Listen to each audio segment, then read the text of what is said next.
Pulling up the notes. Here we go. Corley Moore, Firehouse Vigilance. This is Weekly Scrap, number 98. My guest tonight is Dena Ali. She is a captain with the Raleigh, North Carolina Fire Department. Also, prior to that, she served 5 years as a police officer before getting to live the dream every police officer dreams of in becoming a firefighter. She has a master's degree, undergraduate degree, University of North Carolina, where she focused her research on firefighter suicide. She teaches at FDIC, heavily involved in peer support, both founding and supporting it, and spreading the word. Also an avid cycler, Dena Ali. It is my pleasure to have you as the guest of Weekly Scrap number 98. Welcome to the Scrap. Thanks for having me. I'm excited to be here. Awesome. Did I miss anything here at the get-go, out the intro that needs to be added? No, I love it. I love how you just condensed it all and you got it all right there. I mean, everything. I try to cannibalize, and sometimes I leave stuff out that's important. So, to everybody tuning in, coming in live, let me scroll up here. Yes, they're coming in. If you have questions, get them ready. We're going to throw them at it. And, yeah, we got people already saying. Andrew Starn says this is awesome. Jacob Johnson. Dena is the best. Okay. Right out the gate, I wanted to say heavy topics we're hitting tonight on this scrap. We're going to be discussing, but I think it's vital that we have these discussions, and I'm super excited to have you on to discuss them. So, with that being said, whenever I set up a scrap, I always send out the email, and I ask people, what do you want to talk about? What do you feel comfortable talking about? Just give me an idea of which way to research. And you said in your email, understanding the truth behind mental health in emergency services. And I love the way you phrased that, because it wasn't just I want to talk about mental health. I want to talk about mental health, and it was understanding the truth behind it. So I'm going to give you the floor and say, go. What did you mean by that? Oof. This might take up the entire hour, which may be good. I'm already loving it, so go ahead. So I'm really excited where we are coming in terms of mental health in the fire service right now, because we are talking about it more. It was awesome that just a few episodes you had Blake on and you talked about Next Rung and the work that he's doing. And that was a really good episode. And it's so neat, especially to see at conferences like the CFT Tactics, that every single one now, they are including some sort of mental health. It's super important to them. I'm wearing my the Portland Firemanship Conference. I'm wearing that shirt today because that was really like my first opportunity to speak to a group of firemen that did not come to the conference for mental health. And I remember I emailed him back and I told Cody, I was like, hey, I'm not a public speaker and I don't even know that this is what they want. And he was like, no, this is really important. I want you there. And I thought it was so cool. And honestly, the feedback I got from that conference was better than any feedback that I've gotten from a conference where people actually came for the mental health. And so one of the things I've noticed is more people are experiencing those like Me Too moments in terms of, they hear somebody's story or somebody opens up about an experience and they're like, oh, wow, man, I'm going through that very same thing. I'm not alone. And that's just giving people opportunities to open up and reach out and not feel crazy for doing it. But one of the problems that I'm seeing is that 90% of the focus wants to be on our response to the job. So we are more willing to talk about mental health in emergency services, but with the stipulation that the mental health is caused by what we see on the job. Right. And it's almost to the point where, in one-on-one conversation, like in a classroom or on social media, people are very loud and vocal about, we see things that nobody should see. And this one call has ruined my entire life. But in one-on-one conversations, people are like, man, is there something wrong with me? Because it's not the calls that bother me. Is something wrong with me? And I remember early in my research, I read a dissertation by Dr. Sabia, which she did this in 2007. And what's crazy about her dissertation was everything she put in there was so helpful. And now it is 14 years later, and we're just now starting to like buy into some of the stuff she said. Even more relevant now yeah, go ahead. Yeah, it's always been relevant, but it's now we're becoming accepted. Nice. And one of the things she talked about was for a lot of emergency responders, it's not just firefighters, it's police officers, it's medics, And we're seeing, I mean, it's anybody who has a position in society where they are responsible for other people. So doctors, lawyers, all of these people. But what they're seeing is the main contributor to like poor outcomes is that when they are experiencing some sort of adversity, when they do go through depression, when they are struggling, they feel like their situation is insignificant compared to everything else that's happening to everybody around them. Sure. Yeah. Yeah. Feel that what they're going through is like silly, or the fact that they need to reach out, is goofy, or will make them seem even weaker because they shouldn't be, complaining or whatnot. Right. So they're afraid to reach out. That relative, I shouldn't even be complaining about this because, relatively speaking, it's minor Yeah, in their compared to head. right, compared to all the real problems in the world, and all the stuff that we see, this is silly. What's wrong with me? Why can't I cope? And that's what you see.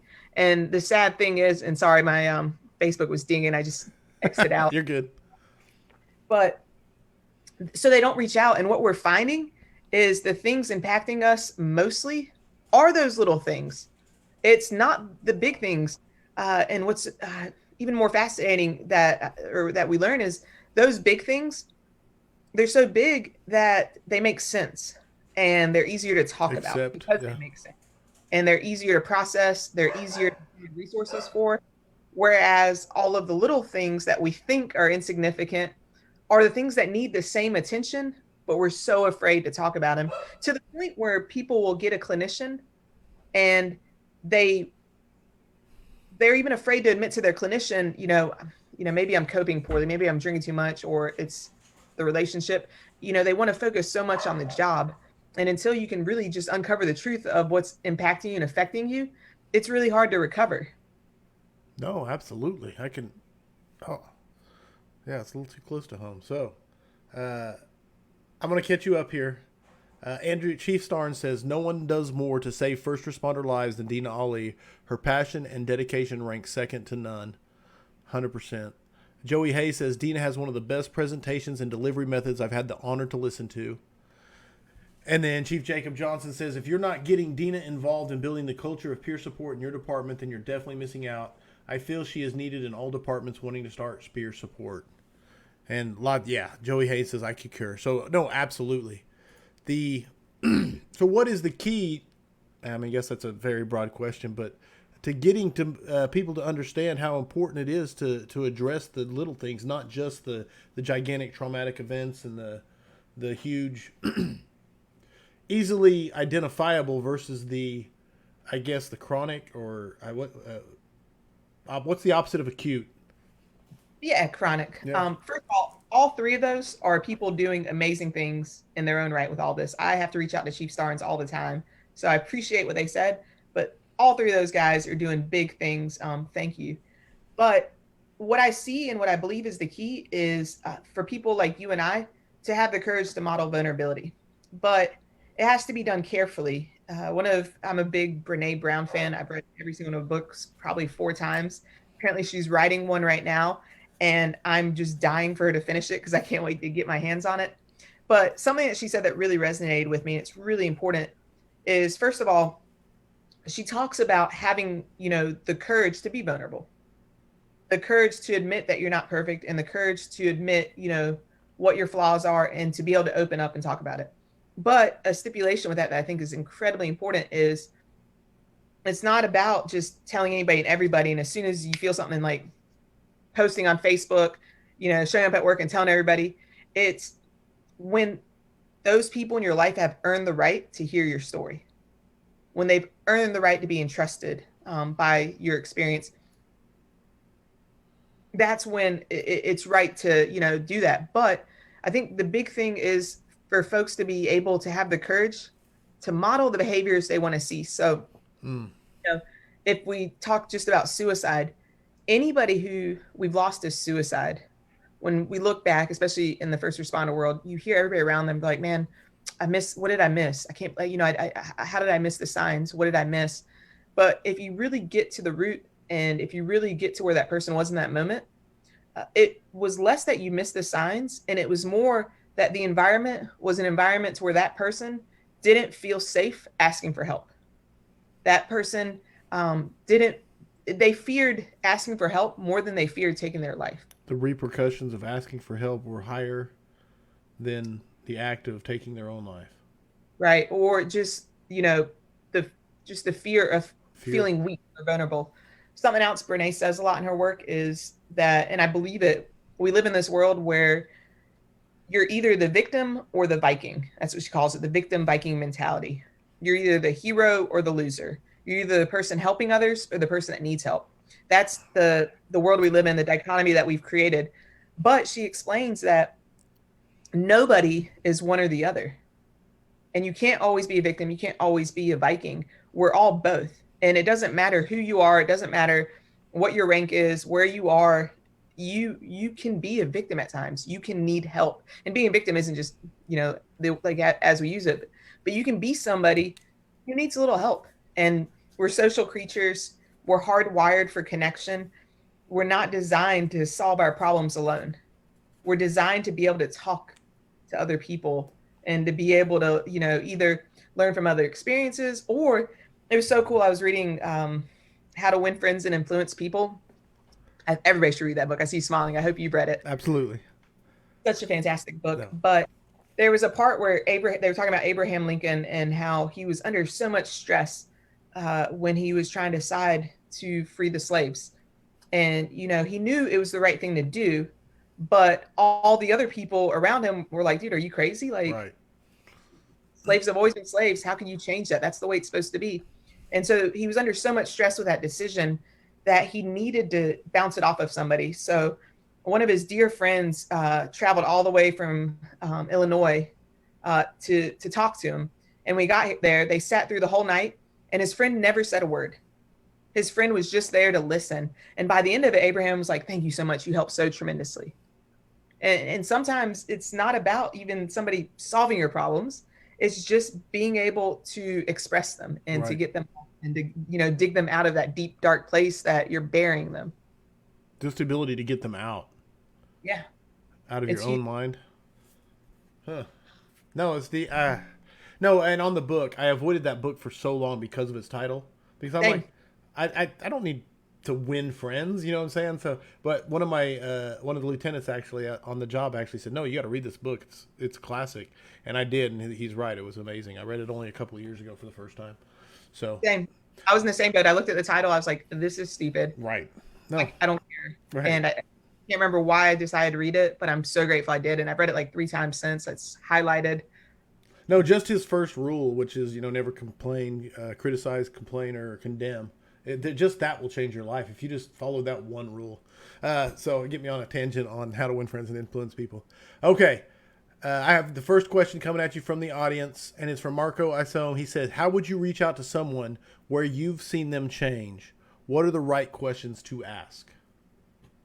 I love that question. That's a good question. So, and we get a lot of times with peer support, people are like, hey, I see this person, they're struggling and I need you to go fix them. I need you to go help them. And we're like, no, they need to come to us. Or if you've seen something, you need to go to them. And one of the biggest things that we teach people, and it works all across every bit of peer support, suicide prevention, anything that you're doing with mental health, it's being honest. We have a tendency to be afraid of telling people certain things because of how they'll react, or saying certain things because you might make it worse, or you might, trigger them. Sure. But the best piece of advice I can give, and the best piece of advice that I've heard over and over again, is when you see something that has you worried, and there's no, what's the word? I don't want to say algorithm, but algorithm is the only word that's popping in my head. So there's no algorithm that you can key in to tell you when to say certain things and ask certain things. Right. It's really like gut instinct. Gut instinct tells you something's wrong with this person. I'm worried. So when your gut says, man, there's something wrong, I'm worried about this guy, it's having the courage to walk up to him and say, hey, this is what I've noticed. I've noticed you don't seem like yourself. I noticed that the last couple of weeks you've been pulling away.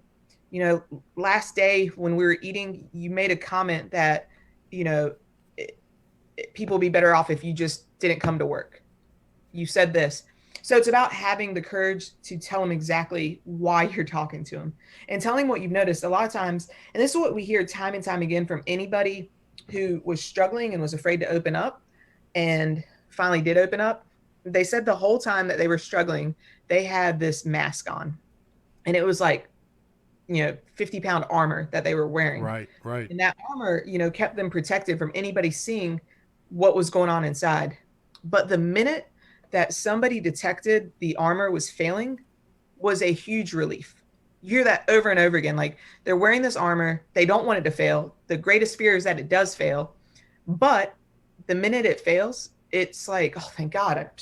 Take I this want off, right? It's weighing you down. Yeah, yeah. No, it makes complete sense. Great question, Yeah. Marco. Yeah, that's an awesome question, because they say in all the research I've done, if you are worried about suicide, the best thing you could do is just ask directly, are you thinking about suicide? And how you lead up to that question is, hey, do you have a minute to talk? Find a private spot.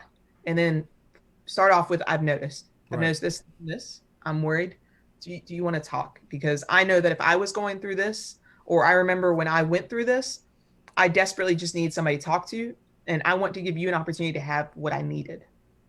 And it seems like, especially when you use that empathy of, when I went through this, I desperately wanted somebody. Or when, I was going through this, all I wanted, because I remember actually, when I first got involved in this research, the reason I did is because I was struggling. And the entire time that I was struggling, more than anything, I looked at people and tried to search their soul. Who could I disclose what I'm experiencing in a way that they won't judge me, and that they'll understand, and that maybe they'll help me through. Right. And it was hard finding that person, because every time I got close, I was like, oh, no, they probably won't understand, or they'll judge me, or they'll tell. Right. No, 100%. Going back to the question here. All right, sorry, lost my place. There we are. Joey Hayes says, Michelob Ultra, Corley Moore, do we need to talk? Are you okay? Hey, here's the deal. I'm on a quest to get sub 200. That's my quest. All right? Wegmans sparkling water. The choice of champions. Choice of champions. There you go. But no, that's why I'm severely trying to cut down the caloric intake of my beer drinking. So, we must have empathy in our leaders. That's one thing I wanted to ask you. How important, it seems like a really shallow question when I'm asking this, but try to articulate how important that empathy is in that conversation. Oh my gosh. Without empathy, you're not going to get anywhere. So I've been able to teach enough peer support classes now that I've learned that I can kind of ask a few questions that I used to be afraid of asking the group.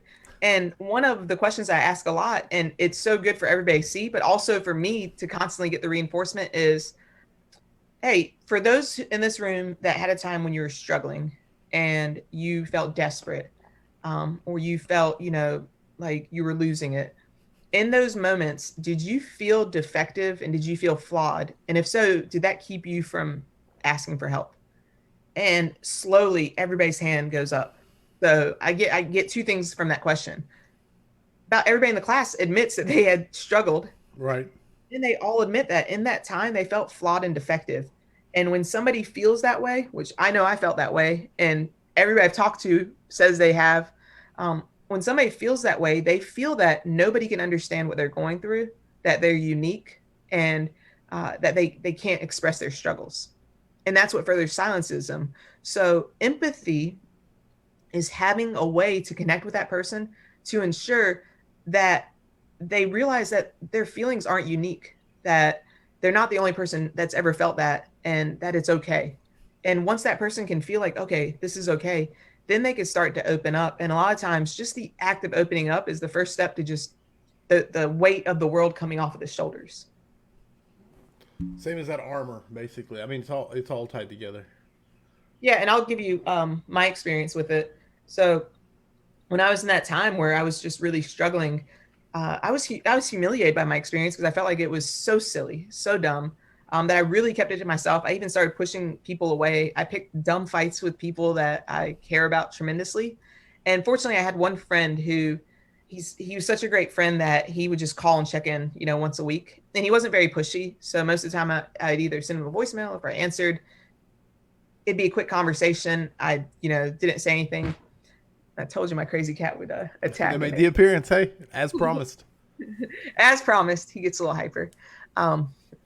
He likes my hair too, so I'm a little nervous right now. Fair. But oh yeah, there you go. Sit down and relax. That's what I'm talking about. That's gonna be so creepy the rest of this show. It's fine. I don't even notice. Right? Yeah. Go ahead. So finally, one day, it was just a particularly difficult day. It was, it was rough. This is awesome. Now everybody's gonna think I'm a crazy cat lady too. Just perfect. Perfect. Run with it. But, yeah, it was a particularly difficult day. And I was just really sick of the experience I had. And so he called, and it was just the right time, because when he called, it was a complete diarrhea of the mouth. I just told him everything. I cried, like the nasty snot nose crying, told him everything. And his response was so simple. This dude had never had peer support training, had never researched any of this stuff. But his response was, dude, that fucking sucks. I'm so sorry, partner. Like, I hate that you're going through that. And it was such a simple response, but the way he said it, I could tell in his voice that he hurt too, because of what I expressed to him, that he was hurting. But also, he said what I wanted to say, like, that fucking sucks. Right. And I was like, yeah, it does. So with that, all of a sudden I was like, wait, I'm not crazy. And that was almost, for me, like, that was the turning point. The ability for me to kind of hold my head a little higher and to, like, tackle things head on. So no, absolutely. Yeah, empathy is just so important. But one of the greatest things I've learned about empathy is, some people are naturally gifted with the ability to be empathetic. It's intuitive, right? But it's also a skill that you can practice and improve upon. I sucked at empathy. Like, empathy was not a skill that I was great at. And, through years of peer support, I realized how bad I was at it. But then I also learned how to develop those skills to be better at empathy. And one of the things, and this again comes from Brene Brown, like, I'm probably going to quote her the entire show. That's fine. But one of the things that she says, to be empathetic, you don't have to have the exact same experience as somebody struggling. There is no new pain in the world. Every pain that's been felt or that will be felt has been felt. There's never going to be a new pain. They've all been felt. And so in order to show empathy to somebody, even if you've not experienced what they've experienced, you have to have the courage to dig deep into yourself and tap into that feeling in you that knows what that feeling is. So the first thing is, through listening to what they're saying, figure out, like, are they expressing sadness, disappointment, jealousy? What are they expressing? And then tap into you and try to think of a time when you had that feeling. Right. Then that's when you're able to express your understanding of their feeling. It's not saying, I know exactly how you feel. It's, I understand why you feel this. And it's attaching words to it.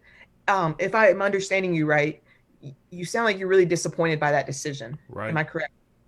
And then you're able to express, I know how difficult it is to experience disappointment like that, especially when you have your hopes set on. And it's a lot of practice to be able to express empathy. But empathy is so powerful to help that person not feel like they're defective, not feel like they're unhelpable.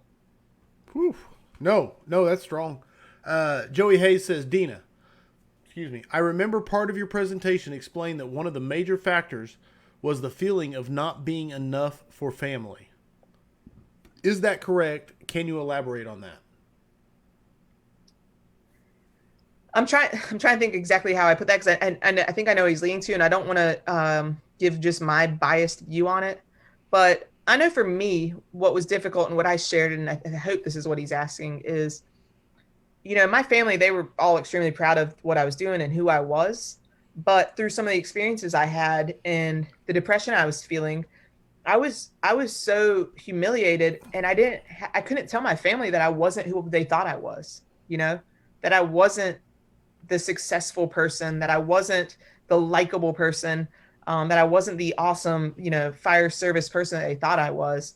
And, feeling like, I was a fraud was just really difficult. Feeling, trying to match up to those expectations, I guess. And I don't know if that's what you're looking for, Joey. All right. If he's not, he will clarify.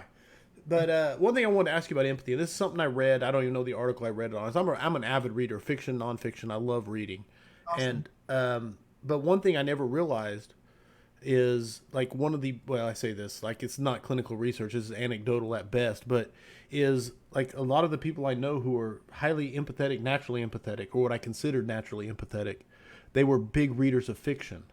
And so what I took away from that is, when you're in fiction, you're getting inside all these people's heads and seeing their motivations and decisions that they're making, even though it's all fictitious and made up. But you're able to identify with all of these things that someone besides yourself is feeling and doing and motivated by.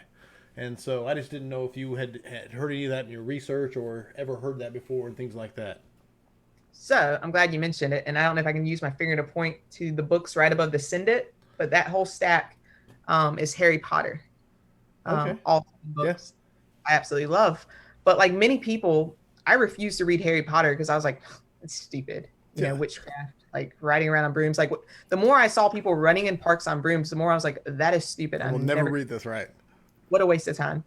But one day I was driving to work and I was listening to this talk show and they were talking about Harry Potter and how timeless it is and how it was written not just for adolescents but also adults, Mm-hmm. and that you can get a lot out of it no matter your age.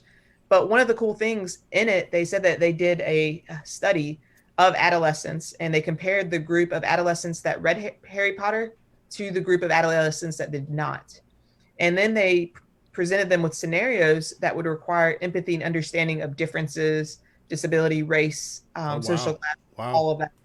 And the kids that read the Harry Potter books, which was like double blind, so they didn't know which did what, Right. but the kids that had read Harry Potter showed significant more empathy towards people struggling and people of different classes.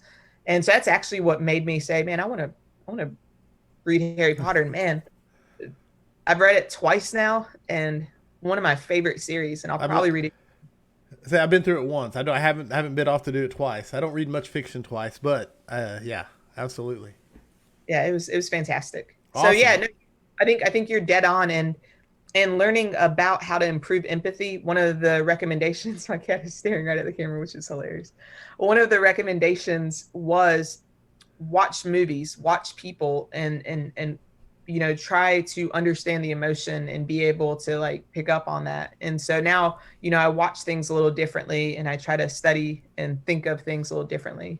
Awesome. No, I love it. I love it. I never even thought of movies because they're so passive in their observation versus reading. But again, I'm biased towards reading. There was a list of ones that they had recommended, and I wish I had it now. I did recently just watch one that I was really impressed with. It was Writing on Bathroom Walls. It's on Amazon Prime. It actually just got released in 2020. Okay. But about a high school kid that's diagnosed with schizophrenia. And up until his diagnosis, he's very normal, very cool. And so it's about his struggles. But it's fascinating. Like it was so good. I ended up watching it like back to back, like 2 days in a row. To like really dive into it a little more. So I have to make that part of the scrap. Is what's the suggested Netflix / Amazon Prime? Yeah, like suggested Amazon Prime. Suggested binge. No, absolutely. Okay, where's my notes? I'm getting back to it. I don't want to jump off of suicide awareness, and suicide intervention, but I do want to move to peer support because you mentioned it earlier, and I just wanted you to kind of broad stroke explain peer support for anybody who might not understand exactly what it is.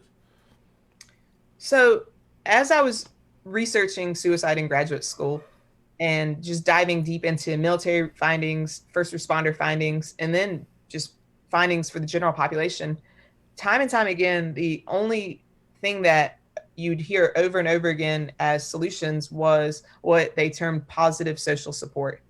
And to take that positive social support one step further, it was meaningful connection. And a way to define meaningful connection is basically when you're able to be your authentic self. So the difference between fitting in and belonging. Okay. When you fit in, you change who you are for the group and you continue to suppress who you are. To belong is to be able to bring your whole authentic self without hiding. And so time and time again, the solutions for prevention of not just suicide, but PTSD and other negative outcomes was positive social support and that meaningful connection, being authentic. Wow. And so, how do we replicate that? And how do we create that? And we were seeing that peer support was what, not just for the first responder world, but military, even the bar association has peer support. So it was peer support in terms of bringing diverse people who have experienced some sort of adversity or who have the capacity to be empathetic, and then providing them with a few skills. And like I said earlier, my friend Brian never had any of the training, but he nailed it, and he didn't need the training to do a great job. But it's really helpful to have some of the skills. I know for me, I would have sucked at it without learning active listening. I was one of those people that, like, I hate awkward silences, so I'd fill them. And then I learned that there's actually a thing called an effective pause, and the silence can actually be really helpful. Yeah. Powerful. And then, yeah, and learning to, while somebody's talking, to not formulate your response, but actually to hear what they're saying and then to be able to restate it, to be able to summarize it, to be able to, like, give it back to him. And if you go back to How to Win Friends and Influence People, do you remember over and over again he said, nobody gives a shit about you. Right. People just want to be able to talk about themselves. And if you can show that you listen and you care about what they've said, you make them feel amazing. Right. So the skill of active listening is that right there, is allowing somebody to talk and feel heard and understood. So with peer support, it's just teaching a few of those skills. We take it one step further by teaching them how to find resources and how to do this thing that we call action planning. So it's like, man, at the end of a conversation, because this is the crazy part, and I'd love to explain it why, but one of the most important pieces to, like, peer support is do not give advice. Do not tell them how to solve their problem. Do not give them advice. Your job's not to fix. Your job is just to listen and be a bridge to resources. Nice. I struggled with the, like, do not give advice. What do you mean? Like, what if I know how to fix somebody? Or what if I know all the things? But giving advice is actually one of the most harmful things you can do in peer support. So with peer support, it's about bringing different people together with different backgrounds and hoping that some have experienced divorce, some have experienced bullying. You have different races because, a female may just want to talk to a female. A young Black firefighter may feel comfortable talking to somebody that looks like him. Right. Trying to bring different people together who basically are a part of a movement that says, like, our team, the big movement is it's okay not to be okay. Like, if you need to not be okay, we're here for you. Right. Personally, I think that if we want to have a better fire service, we don't need more peer support. We need to dissolve all peer support and actually have a bunch of people that give a shit about each other. Ooh. Like, honestly, it sucks that we have to have peer support, especially in the fire service. You have companies of people. Why should anybody have to go outside? Why can't the people they work with care about them? And that's my big thing is I hope that eventually, and that's what's so cool about things like this, people get involved in this. It's like, let's get more people involved. I know that you'll always need some sort of peer support. You always need, especially with difficult things like addiction and serious suicide ideation. It's great to have somebody who's gone through that and knowing exactly how to connect those resources. But like 90% of what we do is just people that need to be themselves and express their struggles. And then this is the most aggravating thing. A lot of what puts people in crisis is created by the environment that they're in within their fire departments. If that makes any sense. No, 100%, man. Like Robert Ramirez just said soundbite, and I had to timestamp it because it was such a good rant right there that needed to be. Yeah. I've already got like 4 timestamps that I'm going to try to figure out how I'm going to promo the scrap. Dirk Janiak had a question here, and it's kind of a recurring theme, which is how do you get them to talk, though? And you kind of talked about it a little bit earlier, but go ahead if you want to try and poke at that bear one more time. Yeah, so this is the hard thing for people. You cannot make anybody do what they're not comfortable doing, what they want to do. So I wasn't going to talk to Brian until I was ready to talk to Brian. And if Brian tried to force me to talk to him, it was going to go worse. I was going to be less likely to talk to him. The reason I eventually talked to him is because I could tell that he cared. He didn't give up. He was consistent and reaching in. And something else that looking back, I appreciate that he did, at least for me, which is like kind of the opposite of what we teach, because we teach people to say what they've noticed. But he didn't try to say, man, Dena, I'm worried about you. He didn't try to make me feel like, he made me feel like his friend, and he made me feel like he cared about me. And he was persistent in that, he just, hey partner, I just want to see how you're doing. Hey, everything good? Do you need anything? And he was consistent enough that finally, when I got to that point, I felt safe opening up to him. So we have people all the time, and they can tell that the people around them are struggling. And, they've even tried to tell him like, hey, I see you're struggling. If you need anything, I'm here for you. But people won't open up. And they're like, man, I need to get them to open up, because if I don't get them to open up, they're going to hurt themselves, and it's going to be my fault. But they need to open up when they're ready to open up. And all that we can do is help create that environment to where when they are ready to open up, that they will trust coming to you if Right. you're that person. So how do we do this? Again, it goes back to what I said earlier. Don't be an asshole. If you are that person that, when somebody opens up, you're like, dude, man, that's nothing. Or stop being a sissy, suck it up, buttercup. Or, man, can you believe that person? Man, can you believe what a sissy. Rub some So dirt on it type mentality. yeah, yeah. So first of all, it's being that consistent human being that cares about others. And then also, are you that person who loves to gossip, who loves to be like, man, guess what I heard? Right. Or can you believe this person? Because they're not going to come to you if you're that person. So you can't force anybody to open up. All you can do, and it goes back to something I said earlier, is model the behavior you want to see. So as a human, model that you're imperfect. Model that you need help. So you remember earlier when I talked about when you go to somebody and you say, hey, I've noticed this. And I remember when I went through a situation, I desperately just need somebody to talk to. And I know that if I was going through that again, I just would hope that you'd be there for me.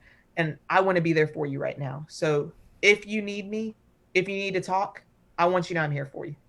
And that's the most we can do, and just hope that when they're ready, that they'll come to you. And that's why if somebody does come to you, even if you don't know the answers, you don't know how to help, don't hot potato. Like, so often I get people that will be like, hey man, this person came to me, they want to talk, I don't know how to help them, can you help them for me?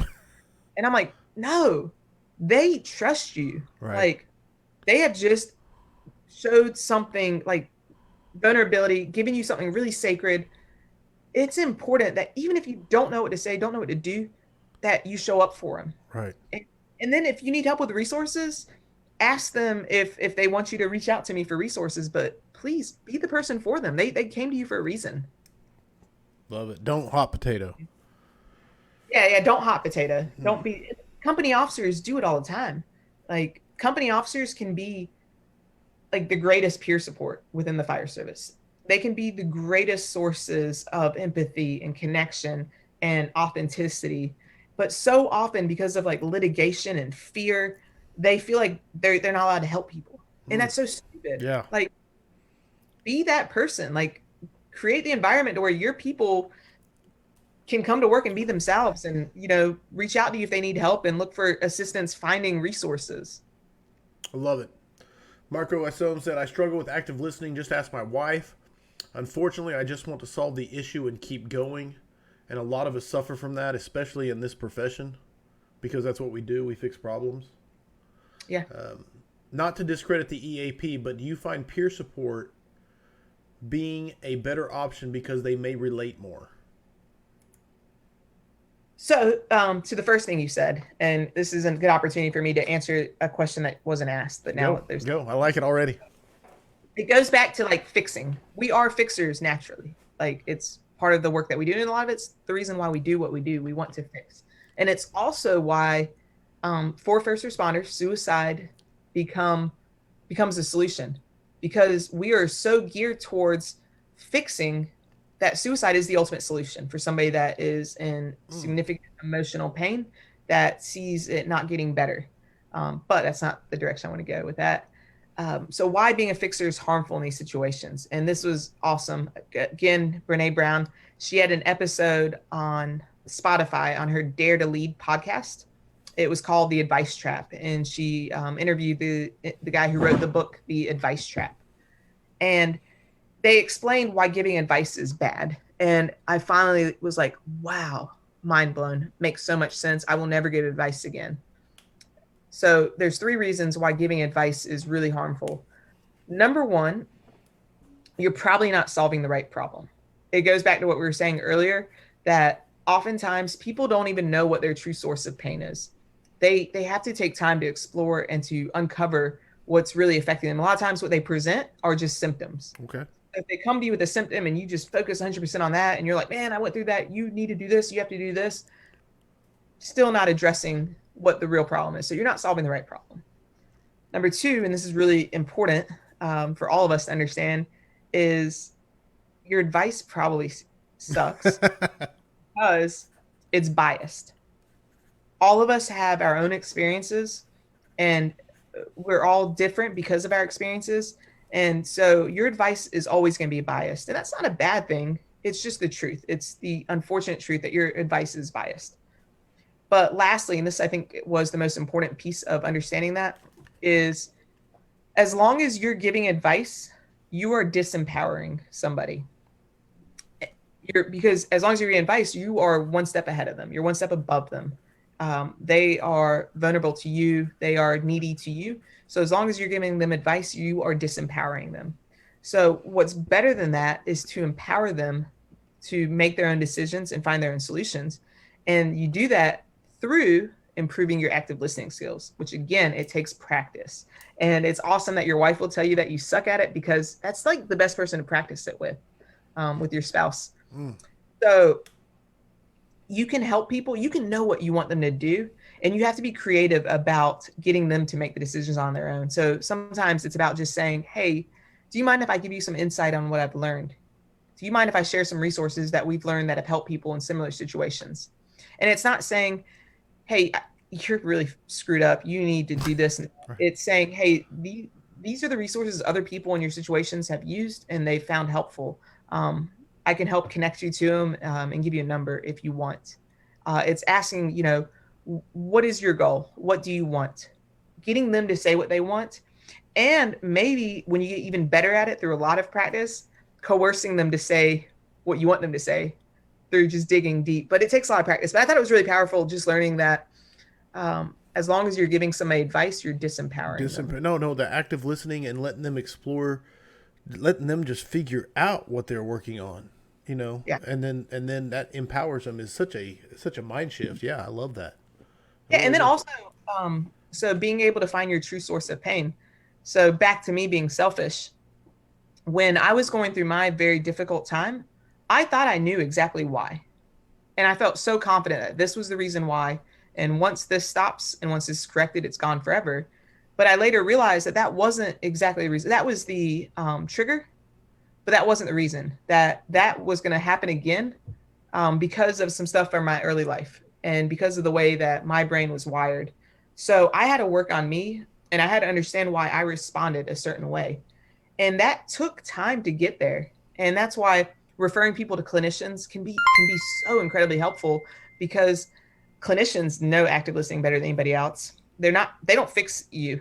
They really just learn you and help you to understand yourself and understand, why you do what you do, so that you can realize why you're doing what you do and do other things. So to that second question of EAP, I wish he'd go away. He does this right here. He wants attention. He does, because I was at work yesterday and then I was away today. And he's like, you're home and normally at night you hang out with me for a little bit. What the heck? Why are you talking to these people? I know. You're good. So, to that second question. Yeah, just sit down and relax.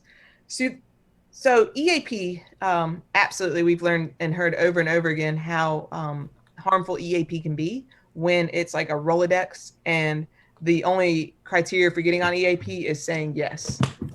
I'll take extra 6 cents a week to be one of your providers. Yeah, right.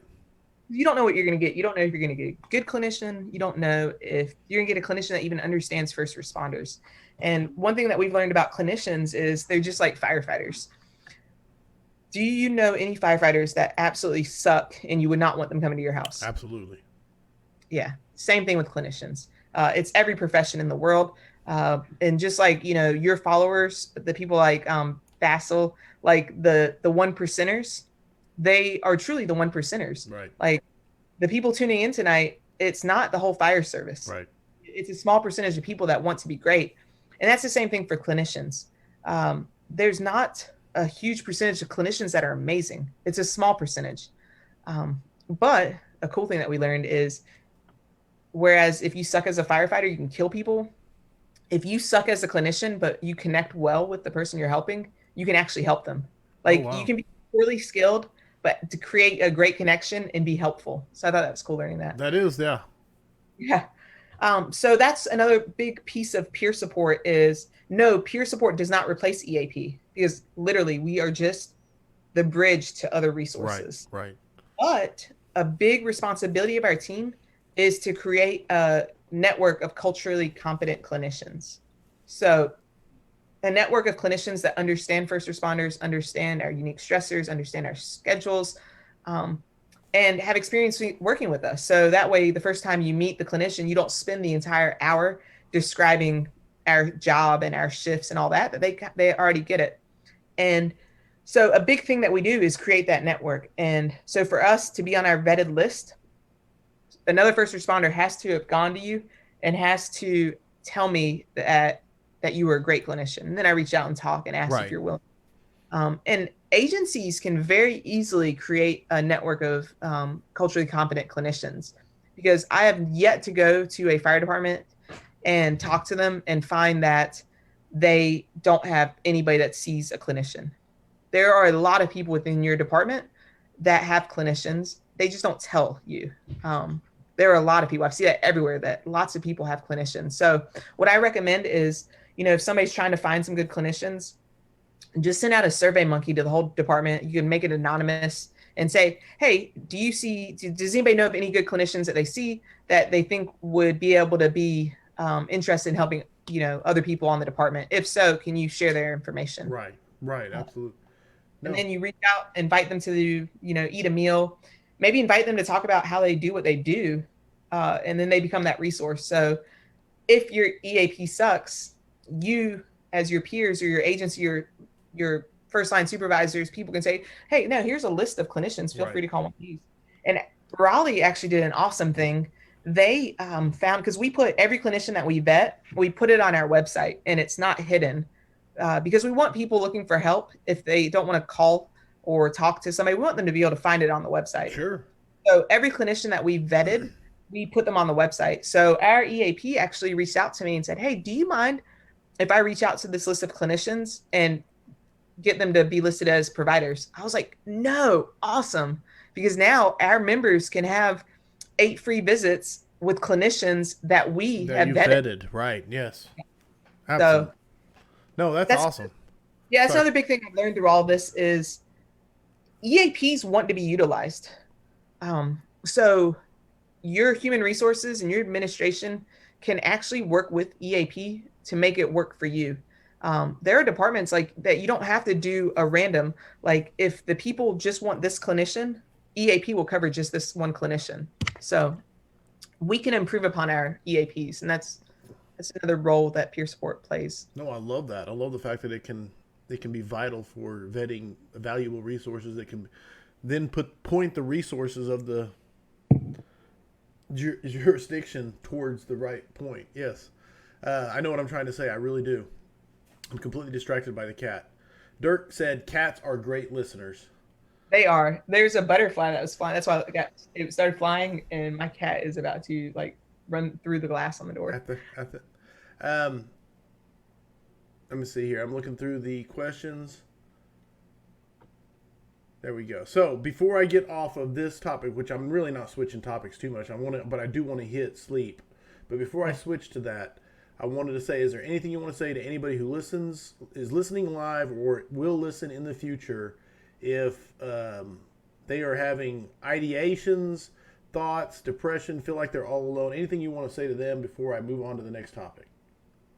Yeah, if first of all, if you are having thoughts of suicide, know that you are not alone. And that's not the generic statement that you hear over and over again. It's the truth.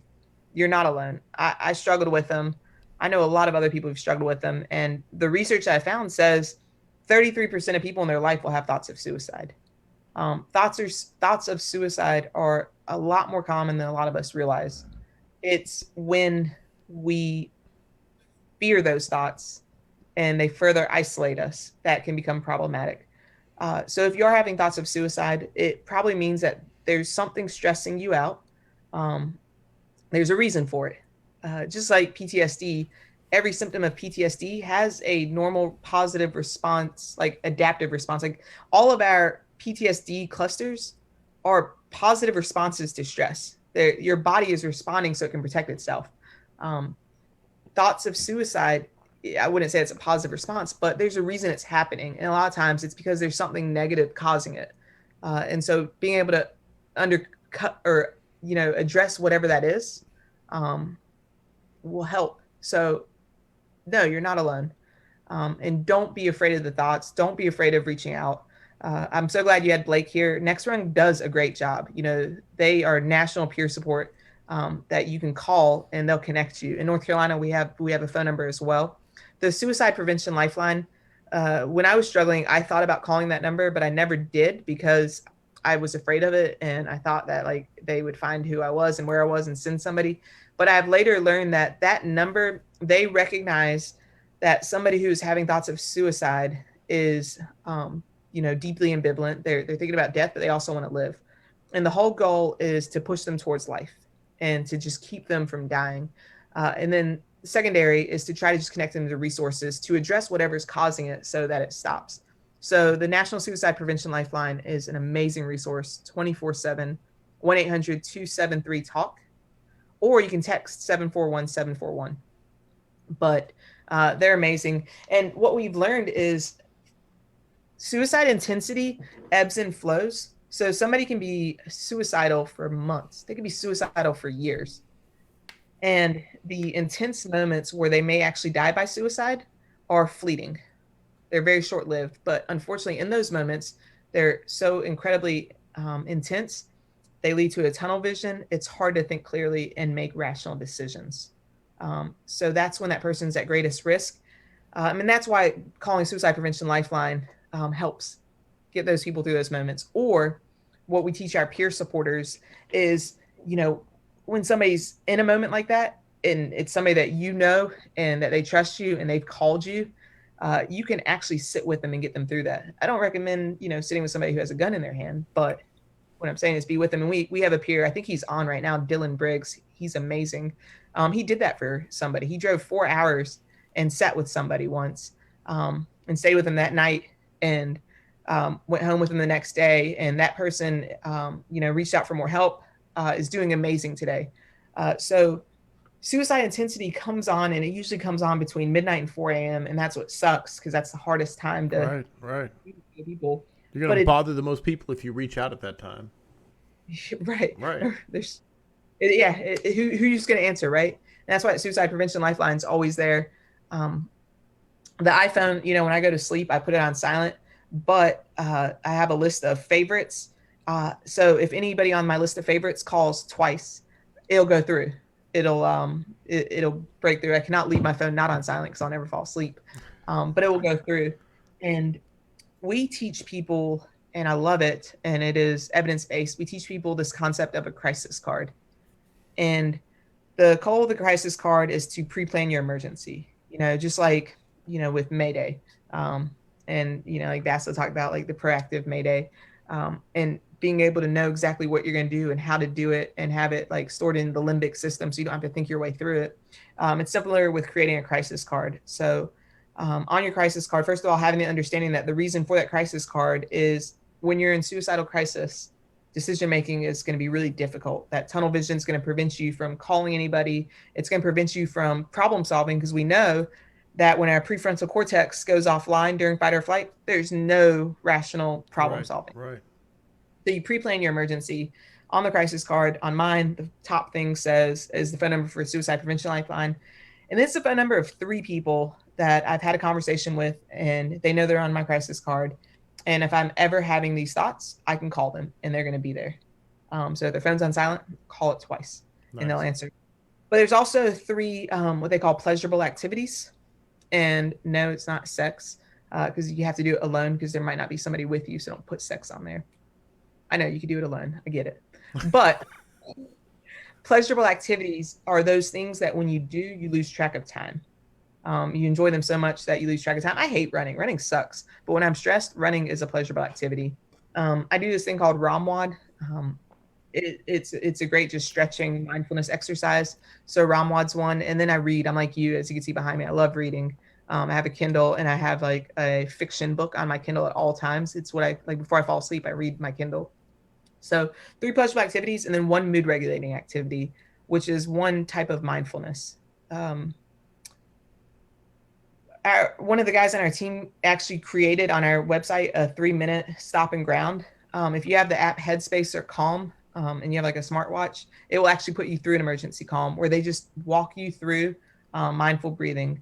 You can do the Navy SEALs 4x4 breathing. There are other ways to ground.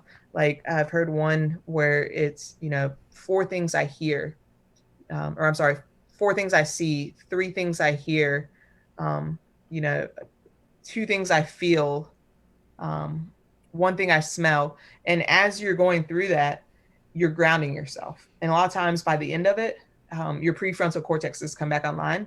Nice. And you're able to think. So the goal of the crisis card is to buy that person time when they get into suicide intensity, and it's to ground them. It's to bring that prefrontal cortex back online. That's why that mood regulating activity is so helpful, or that pleasurable activity. But again, it's pre-planning your emergency. So it's having the conversation with people ahead of your emergency. It's knowing those things that you can do that, will take your mind off of what's stressing you out. Journaling has been found to be incredibly helpful. And in fact, they've done research on writing about distressing events, and they've researched populations from military to college kids to trauma survivors to people in rest homes.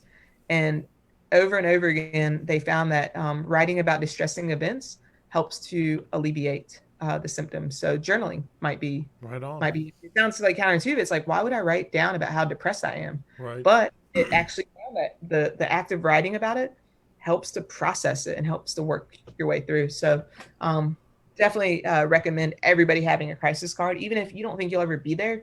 If you have one and you talk about it with people and you show it to people, somebody who's vulnerable might create one because of your example. And that might actually save their life, because of all the people who made serious suicide attempts and survived, every single one of them said it was an instant regret. They did a study of the people who jumped from the Golden Gate Bridge, and less than 3% of those survivors, or less than 3% of the jumpers survived. But all of them said it was an instant regret. Right. And 95% actually went on to never, to live long, healthy lives and never attempt suicide again. So again, most people who attempt and die by suicide, it wasn't that they wanted to die. It's that they wanted their pain to stop. Right. And those moments of significant emotional pain aren't long lasting. Right. So we just want to get people through those moments. And one thing I heard that's always stuck with me, and of course I haven't done undergraduate studies or anything or tons of research, so bear with me as I make my point. But it's it's the suicide is the one mistake that you can't make up for it if you're successful. If you it's a mistake, but if you get through with it, I mean, there's no. You can ruin friendships. You can make bad mistakes. You can do all sorts of stuff and say you're sorry. But suicide is the one that there is no coming back from if you're successful. So if you get to that dark point and you it's just a mistake that, well, even if he didn't mean to do it, it's done. There's no coming back. So that's the part that's always stuck with me. Anyway, I don't know if that makes sense. No, it makes complete sense. It's a permanent solution to something that wasn't permanent. Right. I wouldn't even say a temporary problem, because sometimes it's not a temporary problem, but it's a permanent solution that wasn't necessary. But the people who die by suicide, the brain's ability to understand that isn't there. Right. And that's what's so difficult. You can't truly rationalize with somebody that's in tunnel vision. Put it in the Mayday scenarios. The guys who stand up take their masks off. Yeah. When the doors 5 feet away, and all those things that make, because they're in lizard brain, as Robert Ramirez likes to say. So, Exactly. And that person who is at greatest risk of suicide is in lizard brain in that moment. question from the audience coming at you from Ben Hopner out of Indiana. Had a 38-year-old male yesterday morning that passed, and we worked him, but to no avail. I found myself looking at my own life and really being hit hard by the fact of death. How do I move past it and not hold or dwell onto the idea of passing away? It's a good question, and I'm glad it made you think about that. I mean, it sucks, of course, but the fact that you just had the courage to say what you were feeling is that first step. It's when you experience something like that, and it was problematic. And I think 38, that's an age that's not really, you don't expect somebody to die at 38, but also for a lot of us around that age, which I'm like only 22, right? No, a lot of us that are in that age range, you do start to look at your life and wonder, like, has it had purpose, and are you where you're supposed to be, and have you done enough in life? So it's very normal to have those thoughts, but it's just addressing that you're feeling this way. An event like that is stressful, especially if you are similar in age. You kind of relate to that person. So just being able to talk about it, write about it, talk to somebody about it. That's what's gonna help you process it and be able to move forward. Good answer. There you go. Now, a thing I wanted to get to. We're already an hour in. Are you good? I'm good. Okay. I know you're an hour ahead of me, but I wanted to get to sleep, because sleep is such a big deal. I had no idea how much it was until I got my CPAP, which completely changed my life. But not the point. I wanted to talk to you about sleep and how important it is. No, good. I'm glad. Sleep's so important. And in fact, I have my my nighttime routine dream mix that I'm about to. Is it time for the dream mix break? It's almost time for that. Okay. But You say when. I'll try to time, like, if you get to talking or reading a question, I'll like run in there and heat up the milk. You do what you got to do. So, sleep. Shifting gears to you, but not really, because now I want to discuss sleep. Okay. And I say not really because it ties right back into everything we've been talking about. Completely. It actually ties back into the last question. REM sleep is what is called inbuilt therapy. So REM sleep is where you process the events of the day, process your thoughts, and actually store them, process them, and move on. So with REM sleep, you are less likely to end up with PTSD or distress. But if you're not getting sufficient sleep, and you're not getting enough REM sleep, you're going to struggle more to actually heal from events like that. So there you go. Will Jackson said, Dena is not good past 9 p.m. Don't let her lie. He knows me. Thank you, Will. He knows me so good. I have a good sleep routine because I've researched it too much. Right on. No, and I don't want to mess with it. Please don't let me mess with it. Poor sleep, impact on cancer. This is something I heard you talk about. And yeah, go. I don't even want to try and, yeah, I'll get out of the way. So sleep is important. It's incredibly important. Dr. Matthew Walker has written a great book on it. But historically, especially in the fire service, we have lived this life of the more you sleep, the lazier you are, and let's do more with less. Everybody on this podcast probably is a Jocko fan, and they probably think that you have to wake up at 3:45, otherwise you're a lazy piece of shit. But that's where Jocko's wrong. But I think from what I understand, he says he's wrong on that. Like, he's unique. Like, he's one of the few people that actually can live off of very little sleep. But there's not a part of your biology that disruptive sleep doesn't negatively impact. So they're finding now that insufficient sleep actually leads to dementia and Alzheimer's. There are plaque deposits that result from insufficient sleep that can lead to that. We know that insufficient sleep will cut the levels of testosterone in half. So the studies on men, especially firefighters, they looked at college guys that weren't sleeping enough compared to groups, and they saw that the group that wasn't sleeping enough had like 50% reduction in testosterone, like the testosterone level of like 80-year-old men. And then they found that when those people got sufficient sleep for 2 weeks, their levels like recovered very well. Like, they didn't need supplements, they didn't need testosterone boosters, which in fact getting testosterone supplement actually signals to your body not to produce it anymore. So if you get supplement, you're just going to have to live off of it. When they found that just getting sufficient sleep will actually increase those levels. So poor sleep impacts all of the hormones. While we sleep, our brain recovers. It removes toxins and heals. Memories are, I never say this right, and will laugh at me, but memories are mollified. Memories are stored, processed.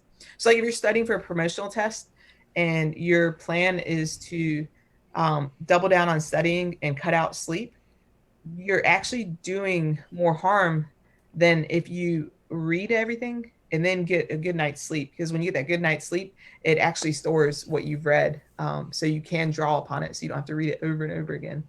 But cancer is one of the things that I found is one of the most, before I get to cancer, they also found that poor sleep also impacts every mental health disorder out there, to suicide.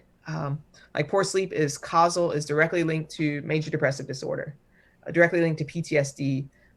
Every single psychiatric disorder is tied to sleep. And if you have one of those psychiatric disorders like bipolar that you were born with, poor sleep makes it worse.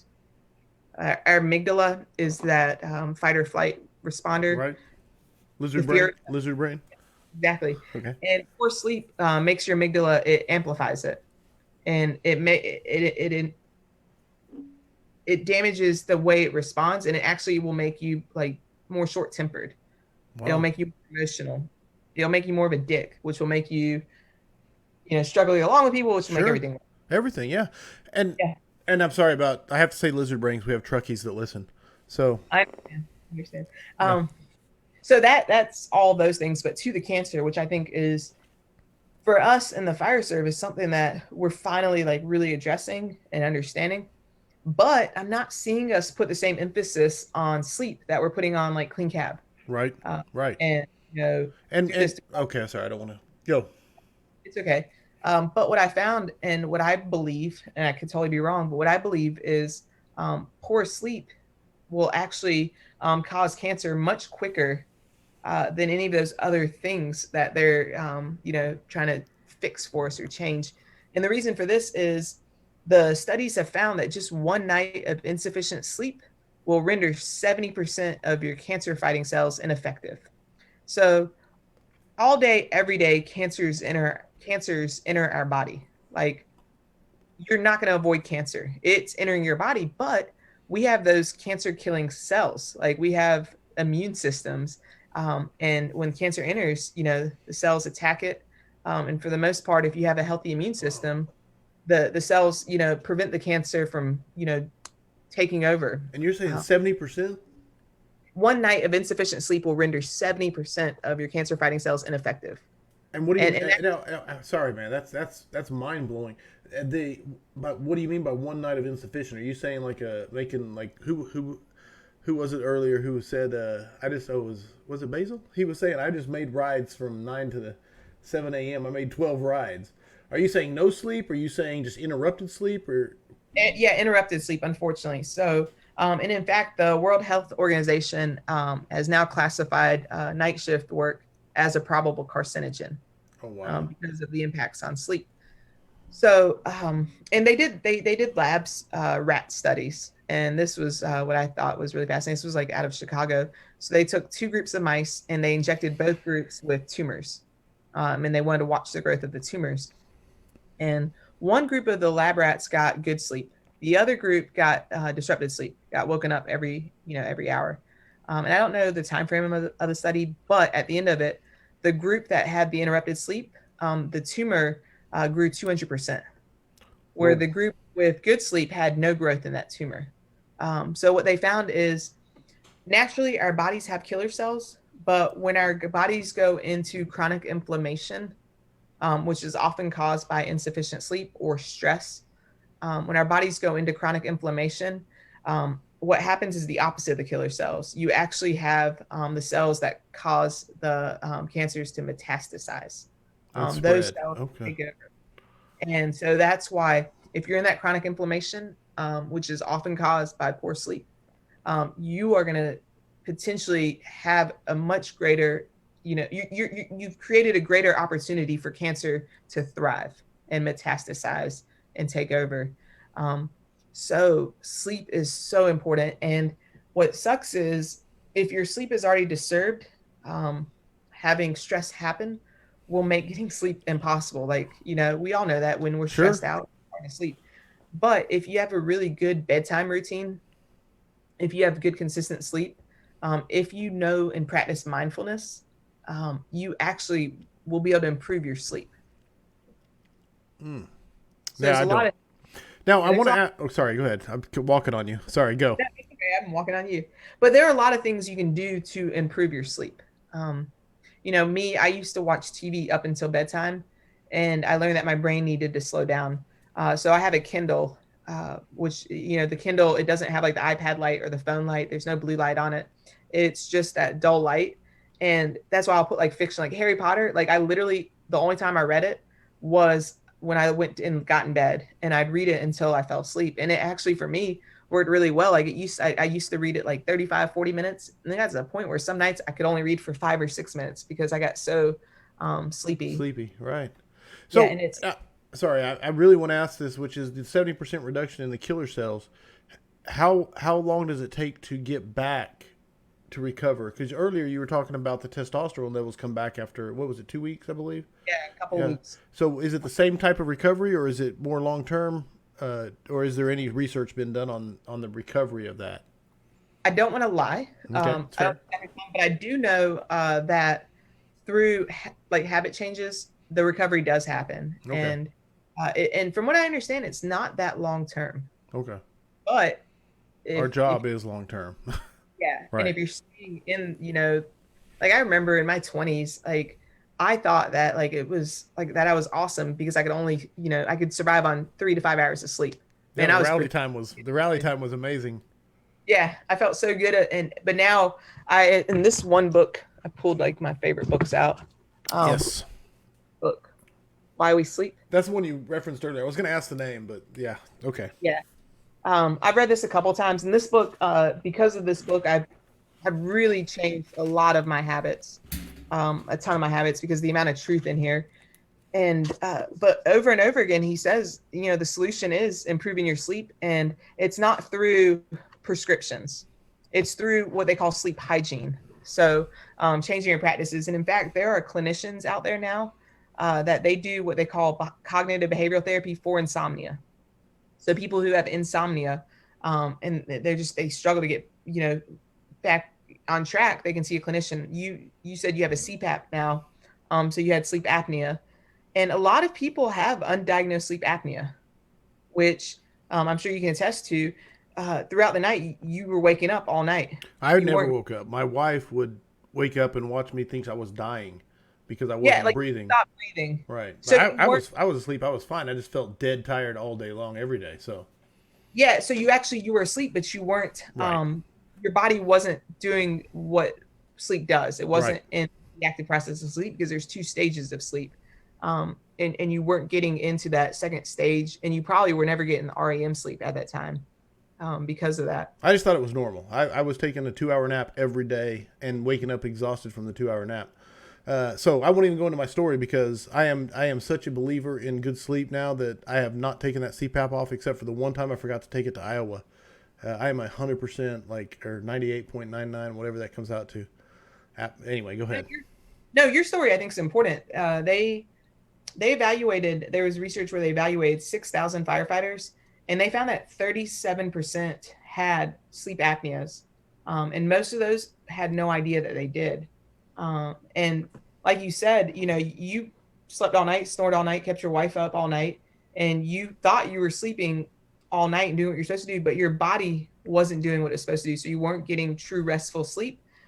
So your body wasn't, doing that inbuilt therapy Right. or releasing the toxins. So it is important to talk about that, and make sure if people are, like you experienced sleeping all night, but then the next day feeling like shit. That's the first sign that you probably have a sleep disorder. Or of course, if your spouse says, "Oh my God, you gurgle, you are so loud," get evaluated. It's very easy. to get evaluated. And like you just said, it's life changing. And I'll say this is my wife told me for like a year or two that I needed to go get a sleep study. I never would listen to her because that's the stubborn that I am. And not the point. My point is I went and had lunch with one of our retired fire chiefs who just had an ablation done to his heart. They like went in and seared both sides of it, and he was in the hospital and everything. But he's recovered, doing well, and he said that the doctor told him that it was his sleep apnea or his sleeping habits or whatever that had basically, if he would have taken care of his sleep habits, he probably would not have had the ablation. And I was like, that blew my mind. And that's when I went and had the study done. And of course, my wife was right the entire time, and I will say it, but so anyway, as far as it goes, listen when they tell you that you're not sleeping good. So Yeah. sorry. Yeah. Don't be afraid to have a sleep study, and don't be afraid of a CPAP. Like it will save your life, like you just said. Because they found cardiac issues are a direct result of poor sleep. So sleep is important. Very. It's so. And I'll get off my CPAP spiel here because I was taking at least a 2-hour nap every day and thinking I was just getting old and tired. And since I got the CPAP in January of 2020, I think the only naps I've taken has been like at halftime of the Super Bowl with a full belly and beer. And so like I haven't needed to. If it was strictly for pleasure. But anyway, back to sleep and go. I'll be quiet now. No, I think that's so good. Thank you. That's really important. So two other things to hit on as you're drinking your Michelob Light. Ultra. So if you use alcohol to help you sleep at night, alcohol will actually it's a sedative. So alcohol disrupts the natural active process of sleep. So drinking one, I'm not saying like don't drink one, but some people they will drink more than they should because it helps them sleep. You hear it over and over again. But just know if that's your ritual and habit that you drink to sleep, you are sedating yourself and you're not allowing the body to do what it's supposed to do. So be careful with that. And then like Ambien, stay far away from Ambien. Good. This book, he talks about why that is, but Ambien will actually kill you. And there's data in there on that. So avoid those. And I know it's really hard. I went through a period where I struggled to sleep and I tossed and turned and it's frustrating. So I would take a Tylenol PM. I would take a Unisom to help. But I've eventually kind of worked myself off of all of that. And I'm so grateful for that. Nice. Melatonin is something else I don't recommend taking because that's something like testosterone. Your body produces it naturally. So if you are supplementing with melatonin, you're signaling to your body not to produce it. I take this stuff called Beam, and I only take it the night before work because I found that was when I was tossing and turning the most, and I don't know why that is. But Beam has THC-free CBD, and it also has a few other minerals like magnesium, zinc, which they found that some of these amino acids, especially the magnesium, is really good for your body and really good for your sleep. Okay. There is actually a little melatonin in this, but again, I don't take it every night. I just take it the night before work. Basil, he talked earlier and mentioned how he's on a really busy truck. I am too. The engine company I'm on now, we will get up 5 times at night sometimes. Not 9 like he said, but we get up a lot. And so I have a lot of nights where I don't get any sleep. So I make sure the night before work, I definitely get a good 8 hours of sleep. And then if I am up all night, I don't schedule anything on the day right after work ever. Now, if we have a decent night, like last night, we actually only got up once. It was glorious. It was Love great. it. Yeah, that doesn't happen often. So if I only get up once, I was able to be productive today. But if we get up a lot, I make sure that I at least come home and take one. I take a 90-minute nap at least. Okay. I get one full sleep cycle. And I found for me, if I can get off and get right back in bed, that's when I'm able to fall asleep easier and sleep uninterrupted. Right. For 90 minutes and get it. So I try not to schedule anything. I know for some people, like my friend Brian, he has 4 kids under the age of 5. So when he gets home, he's got to be with them. So I know not everybody has that luxury, but we can try to create, those opportunities as we see, because every single one of us wastes time. No, absolutely. I'm the king of time wasting. Yeah, and I've started going to bed earlier. I would watch TV or do stuff, stay busy, but now I'm like very regimented that like I'm gonna be in bed by 10, which you are very special because it's 10:20. But that's okay. The fire service. One night I can sacrifice. Very, very much. Okay, I'll move on because I was gonna. But no, Todd Edwards chimed in. He said, "Late to the party. Why do you think more departments don't look at these issues as part of their health and wellness programs?" Dude, he knows why. He teaches that safety stuff. And that's the thing. It's a soft toss. He's throwing it so he can knock it out of the park. Yeah, thank you, Todd. I think we know that, and we've seen it. I've seen it in my department. I know a lot of people have seen. We grab for what's so tangible and easy and cheap. Measurable. And right now, most people don't understand how important sleep is. I know, like, a lot of my administration doesn't know, and it's not their fault. It's just we're slow to the party on that. So it takes people like Todd. It takes those voices. It takes the research. Getting it shared. And you and I were talking earlier about naps. Naps are really important. Like, if you're at a busy house where you're gonna get up all night, and this was done, the research was done on like night shift nurses. They found that if they took like a late afternoon, early evening nap, a nap around 7 p.m., believe it or not, and got 90 minutes, that they performed a lot better throughout the night. So taking that late nap, if you didn't get good sleep the night before, and you're at work and you're probably gonna be up all night, you may want to try to get a nap in if you can. But you were talking about the differences in naps. So there are two different types of naps. There's the nap where you can get 90 minutes. And if you can get 90 minutes, you will be more alert that night. You get a full cycle, which is really helpful. But then sometimes we just need an energy boost. And that's where a short nap is really helpful. So Dr. Allison Brager, she is a sleep scientist. She works for the Department of Defense. She's like a superstar. She is like really done a ton of research on this, but she's the one that created the term tactical napping. Okay. And she basically says, like, take some caffeine, and then take a quick 20-minute nap. By the time your nap is over, that caffeine kicks in, and when you wake up, you have that kick from the caffeine and that kick from the nap. And I've done those a few times after lunch, and they work. It works very well. Nice. Very nice. And there was some questions about that. Christopher Snow asked one. He said, so on our days on shift, what sleep practices would you recommend knowing that calls can drop and disrupt sleep? And you just basically answered that in a really, really concise way. Very beautiful. Yeah. And it's having good relationships with your crews. I asked my chief early on working out there, I was like, hey, naps, are they cool? And he kind of laughed at me, but then he was like, no, if you need it, that's cool. So I was grateful to have that conversation with them. So then I had the conversation with my whole crew. I've got one guy that has 2 small kids, one guy that works his tail off. So they're busy people. And I'm like, if you had a rough night, if you didn't get a lot of sleep, and you need some, just let us know. And we'll shift what the plans are for the day to make sure that, after lunch, you go back, or late in the afternoon, you can go lay down if you need. And my guys, I'm so lucky. My guys are great. They don't take advantage of things. Right. Most of the time they don't take a nap. They work their tails off.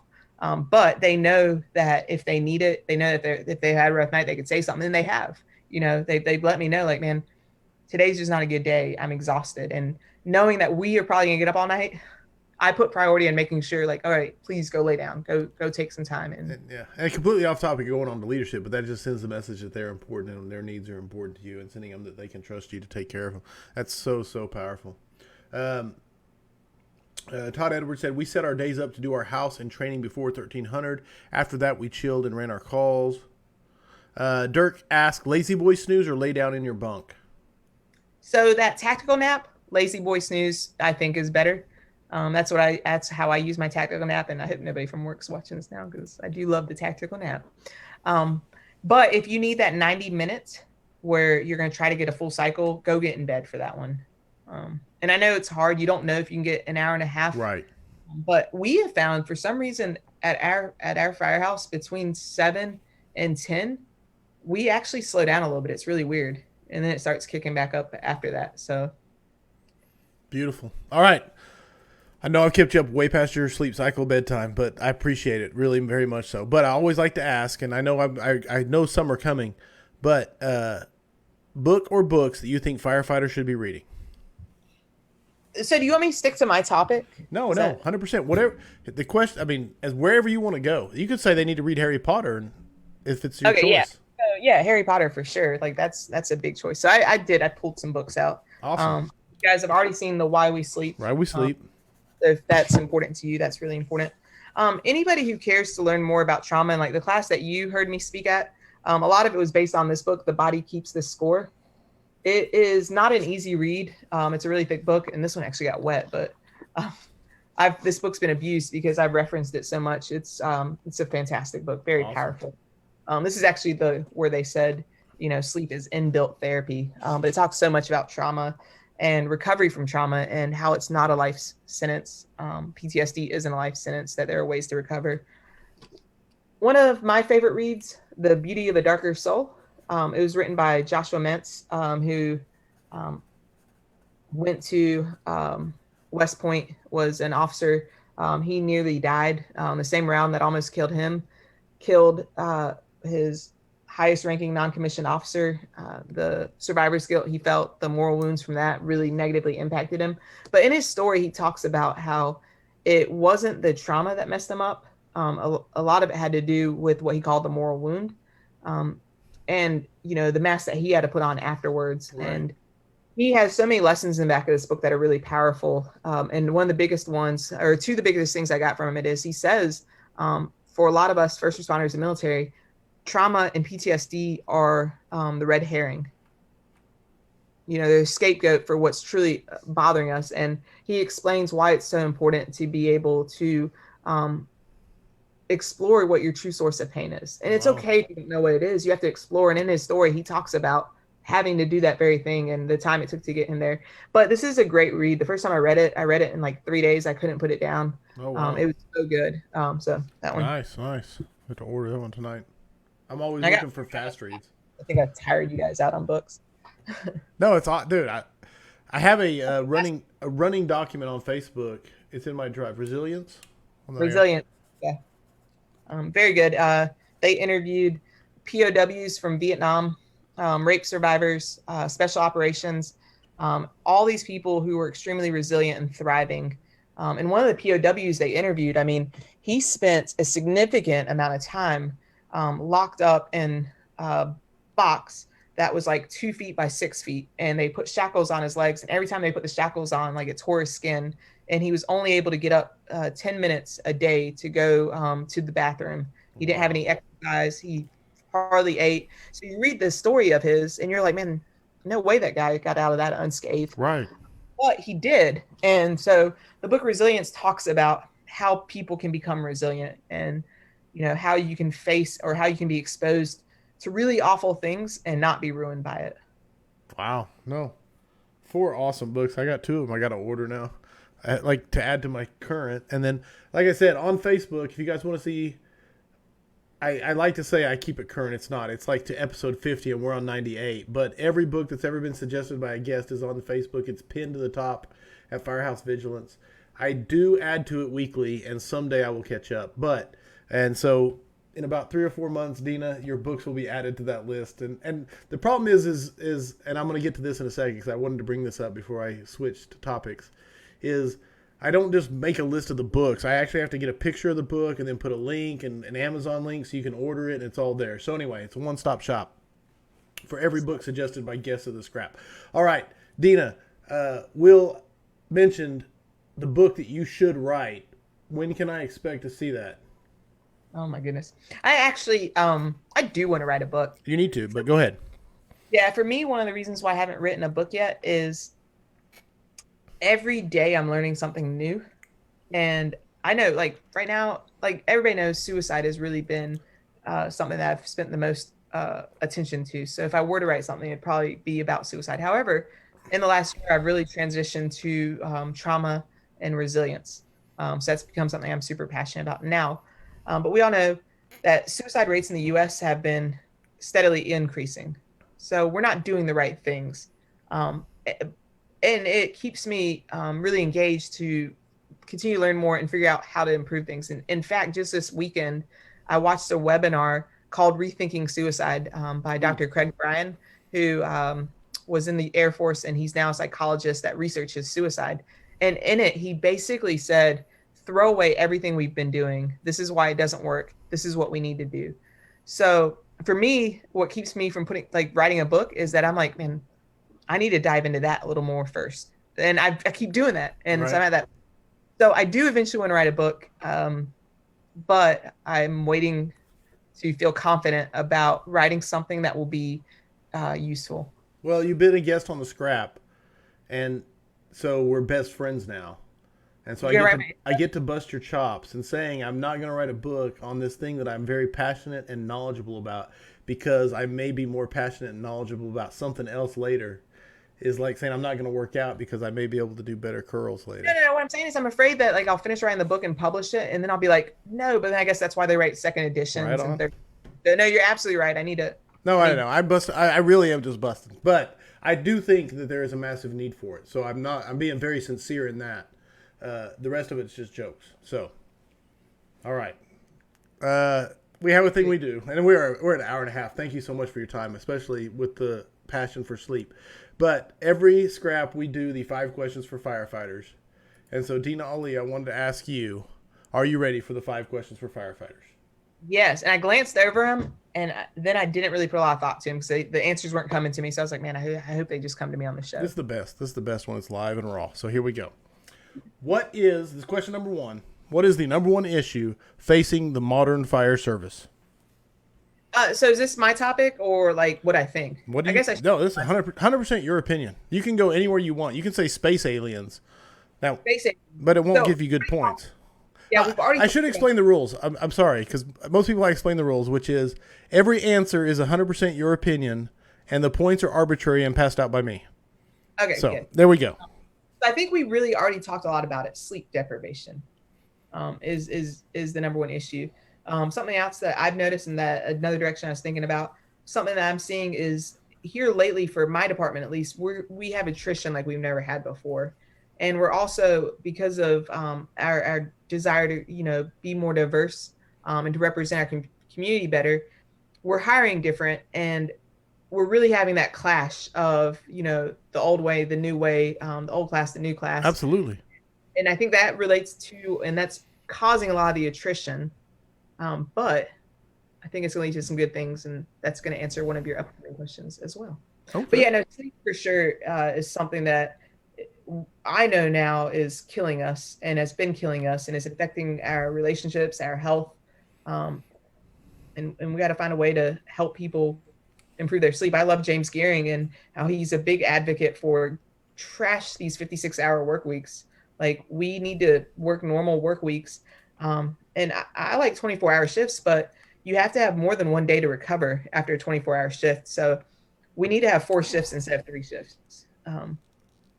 That's going to save lives, reduce disability. But unfortunately, I can't get anybody to buy into that. So Yeah, straight into the city's budget at that point. yeah. Then you hit the real resistance. Excellent answer. Number 2 is what is the thing you are most excited about for the future of firefighting? And that was the hard question because I think we've all been there where everybody looks and they're like, man, we used to go so many more fires. We could spend more time inside before the toothpick collapsed. They don't make firemen like they used to, so we're always stuck in the past. Sure. But like I said earlier, the attrition is out of control. Our hiring has really changed, but I have seen at least the last several groups, these pockets of different thinkers, different styles, just really changing the game, and I'm excited about it. I've got young people that people who've only been on the job for 3 years that I consider a mentor because of the way they are and how they convey their message to me, and how they stand up for what they believe in, and I think it's really cool. So I think for a lot of places there's a little resistance to it. There's issues from it, but I think in the long run, the fire service is going to just continue to evolve and become more awesome than it ever has been. Nice. Nice. I like it. Sorry, writing it down. All right. Number 3. Best rank or position to be in the fire service. The driver was definitely the best position to be in. It was fun, and like at the rest home calls at 2 a.m, you got to stay on the truck. But when you're driving, you don't fight fire, so that really sucks. So being a company officer is is a little more better, I would have to say. CO? Yeah, I definitely like I look back and I miss driving. And then especially some days, like some of the bullshit we go on, I'm like, God, like I would much rather be like sitting in the truck on this one. But CO is actually like being able to come in and decide how the day's gonna go, being able to like take care of people and just see, the crew come together Right. and make those decisions and getting to still fight fires. That's right where it's at. Yeah. No. Anybody who knows me knows the company officer is always the right answer. So, and so you got the right answer when you say company officer. 100%. Max points on company officer. Best number 4. Question number 4. The 5 questions for firefighters for Dena Ali. Best advice you have ever received. I had a old captain, and it was such simple advice. He just tell me like leave it better than you found it, and time again, that just really speaks to everything, like why we do what we do, why we're passionate about the things that we're passionate about. But you know, especially today where we're not fighting as much fire, we're not like saving lives every day. If you can find a way just to leave it better for the people behind you, you've done something pretty awesome. No, and it applies. That is a great piece of advice because it applies to every day, every hour. Whether you're cleaning the bathrooms or running the shift, checking the rigs. I did Go have Go. Yeah, I did have a chief though that had some other advice for a company officer that was even better. It was like when you go to make a decision, think about how you'd explain it on WRAL. And if you feel confident, like telling the news why you did what you did, because the question I had asked him was, you know, the policy says this, but we did this. Are you cool with that? Right. And he's like, I want you not to think about what the policy says. I want you to think about standing in front of the media and how you justify the Right. decision. And I was like, man, that's awesome. So that's always like, since I've been in a leadership role, that's always helped influence the decisions I make. Because every so often, you have to break a policy to do the right thing. Right on. 100%. No, Abrashoff, I think, man, if I get it wrong, it's your ship. He says it's the New York Times test. How would the headline read on the New York Times and the decision you'd make? So it's basically the same kind of litmus test, so to speak. Yeah. Beautiful advice. Love it. Number 5. 5 questions for firefighters. Heavy fire and searchable space. Would you rather be assigned to the nozzle or first in on VES? The nozzle. Yeah, that's easy. Easy? Yeah, there's enough dumb truckies that can go pull somebody up. I love the answer. Awesome. There it is. 5 questions for firefighters according to Captain Dena Ali. There it is. Another scrap in the books. Where can people reach out to you, contact you, book a class, pick your brain?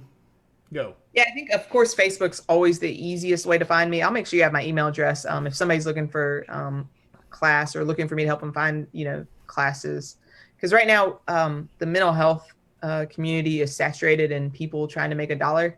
And there's a lot of bad information out there. So if I can at least guide you to how to find good people to bring to your department, I can do that. Awesome. Perfect. Let me see what else. Yeah, I want to tell everybody I got tired of my website crashing. Every time I went to do something on the website, it was crashing. I built a brand new one, firehousevigilance.com. Go check it out. I have to tell people that because it's so much better. Guests coming up. Looking at my whiteboard. Next week, August 6th, David Hinojosa. He is Weekly Scrap number 99. And then Weekly Scrap number 100. We have a big mystery guest coming up for Weekly Scrap number 100. And if you know me at all, anyway, it's not even, it's water, fire, victims, people. You can figure it out, what he's going to talk about. He might be passionate. And so we'll go from there. That's the teaser. Captain, thank you so much for being an awesome guest, giving me your evening, and actually staying up past your bedtime. Ooh, big deal. No, and I'm so glad you invited me. Thank you. It was a big honor. Can you please invite Will Jackson next, though, for real? Will Jackson? Will Jackson, so you can quit making fun of me. No, I will. I got a list up here. I know you can't see my whiteboard, but it's got all the dates and all the ones I've got scheduled all the way till October 18th. But And then I've got a list of like 30 people, which includes names like Mike Champo, David Rhodes, Rob Fisher, Mo Davis, Dennis Laguerre, that I need to get on and I have to get booked. And so there's a lot of names I need to just keep on adding to it and get them booked. Rob Fisher, that's going to be, every episode of everything he does is awesome. No, absolutely. And I talked to, he was moving to Vegas and moving back and forth and but no. Cool. Yeah, absolutely. Guys, remember, mutts don't scrap. Thank you so much, Captain Dena Ali, coming on here. This was a heavier episode, I'm not going to lie. We touched on topics that normally the scrap is about water on fire and tactics and strategy and fun. And this is heavy. And I think it was very, very, very needed. So I appreciate your time. I appreciate your research. And thank you for sharing. I don't know when you're going to be in Pensacola next or what conference I'll see you at, but when I see you, it'll be a good time. So, are you going to be at Water on the Fire? Yeah, coming down in a couple weeks or about 3 weeks, I guess. But I'll be there. Absolutely. So awesome. Good times. Everybody, thank you for your questions. I'll see you at the next scrap. David Hinojosa on August 6th. I hope the tone stays silent unless it's burning. Stay safe out there. Thank you.